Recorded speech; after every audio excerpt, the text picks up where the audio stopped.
launch my spin-off series, I will begin with the first Who Not review, which will be on The Time Monster, the 1970s John Pertwee serial.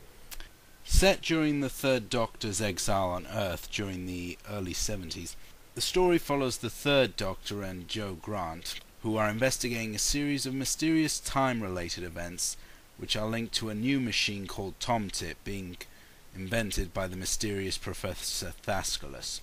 Soon, Thascalus is revealed to be none other than the Master and has been using the machine in an attempt to harness an ancient power from the lost city of Atlantis.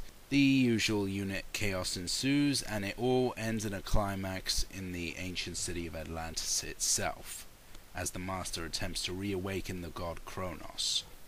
The acting all around is pretty decent. You've got your unit regulars, so you've got John as the Third Doctor, who of course is one of my favourites, and as always delivers a top-notch performance.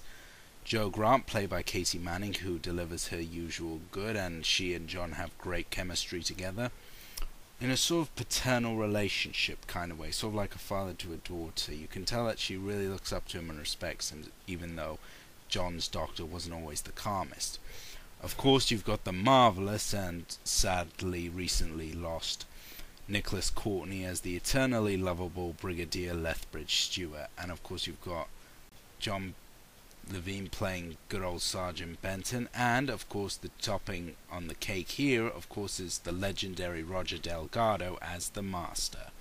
And really, do you need me to tell you anything about Delgado's incarnation of the Master? He's suave, he's charming, he's always in command of the screen. He just is a character that you can watch. No offense to Anthony Ainley or John Sim, but Delgado completely owns this role, even when he's faced by Kronos, someone more powerful than he is. The guest cast here are nothing to write home about, though. They're just your typical university scientists, complete with the pompous but easy to hypnotize director. And the Atlanteans themselves don't really stand out, though the High Priest comes off as a bit of a superstitious fool who is easily manipulated.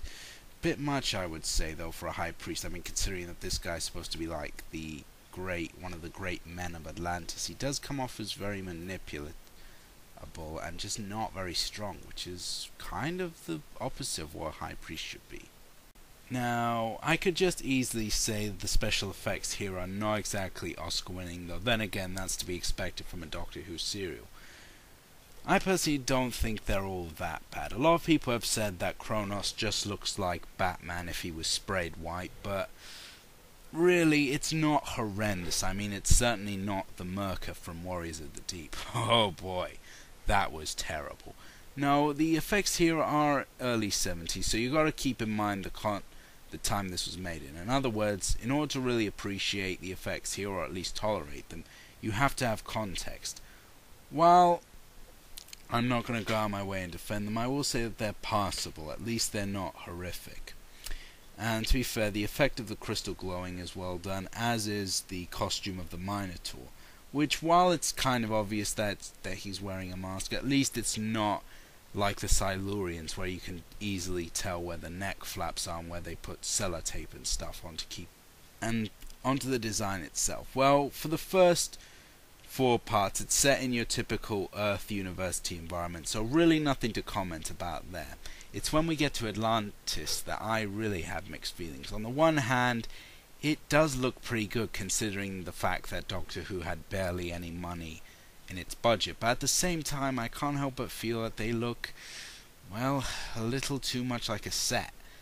But here's the thing. To me, a set should have the power to fool you into thinking that you're in another world or another environment. And I think what hurts is the fact that these interior scenes shot on videotape. I personally think they should have been shot on film. I mean, years later when they did Creature from the Pit, all the jungle scenes, even though it was studio, they did it on film. And I have to say what you will about the Creature from the Pit, but the jungle scenes are fantastic. Here, Atlantis doesn't look very good, it has to be said, and unfortunately there isn't enough.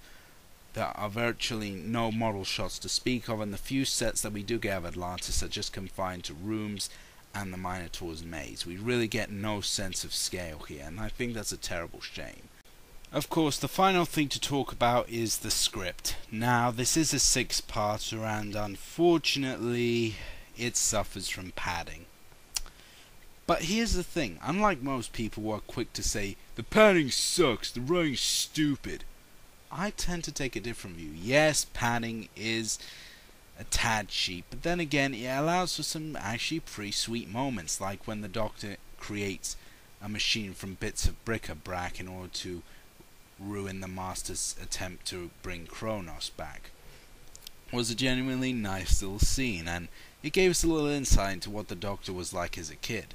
And it's not Warriors of the Deep, it's not the Twin Dilemma, it's a story which has plenty of quite good moments.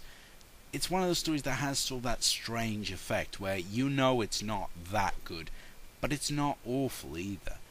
Yes, the six-part thing does, as I said, get a bit padded out, but the scenes that are put in, like, as I said, the Doctor building a machine from bric-a-brac, the battle between the TARDISes, the dream scene that the Doctor has at the very beginning. While these do feel like padding, they're not awful. They're written decently, and the performances help you to gloss over the things that would irritate in any other circumstance.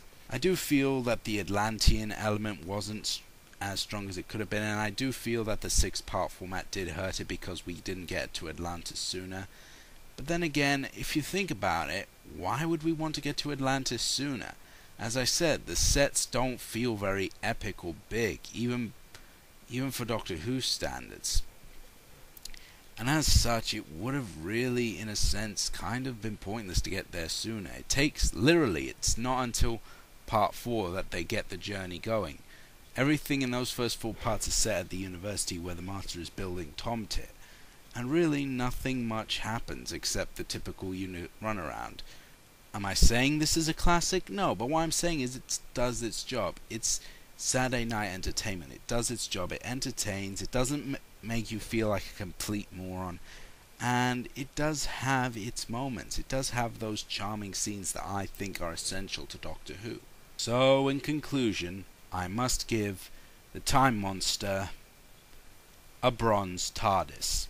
It's not the best of the John Pertwee series. You don't need me to tell you that Green Death or Inferno or The Demons are much better, but if you do see it around on the internet or in a local charity shop, I wouldn't hesitate to pick it up. It's decent, it's got plenty of nice little scenes in there that I think make Doctor Who what it is, and of course it's always great to see John and Roger exchange with each other as the Doctor and the Master.